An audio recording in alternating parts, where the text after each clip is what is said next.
Tout commence le 6 juin 2015 à Marseille. Danny Plesnik, alias Danny Taxi, poste sur son Facebook une vidéo où l'on voit des chauffeurs de taxi marseillais tendre une embuscade musclée à un Uber Pop. Résultat au compteur, 383 803 vues.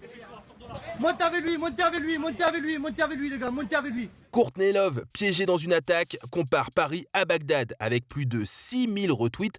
Elle semble avoir été entendue sur les réseaux sociaux. Gros fail pour les taxis.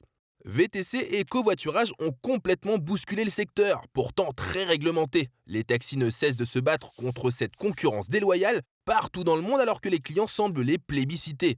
Soudainement, tout le monde a peur de se uberiser, même les plus protégés. C'est l'invasion des nouveaux barbares, comme le souligne Chris Trends. On parle d'économie collaborative, c'est une lame de fond portée par des startups très créatives qui connectent offre et demande. Rien ne leur appartient, Blablacar n'a pas de voiture, Airbnb aucun hôtel. La fin d'un modèle économique? Elle s'attaque à tous les marchés dont le modèle était resté inchangé depuis des années. Les transports, le permis de conduire, la beauté, la restauration, la banque, la santé, la justice, le sexe, tout y passe.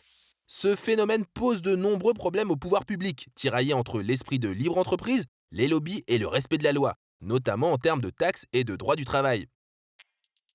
Alors, l'ubérisation est-elle une évolution ou la fin de notre modèle de société? Certains appellent à la résistance comme Zara ou Ibruchet. D'autres suggèrent de s'adapter comme M. Banfuy et Juliane PLK.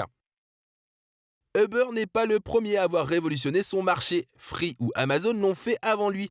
Mais c'est le seul à avoir laissé son nom dans l'histoire. D'ailleurs, c'est parce qu'il ne trouvait pas de taxi dans un Paris bloqué sous la neige en décembre 2010 que le fondateur d'Uber a eu l'idée de son application mobile. Uber est donc né en France.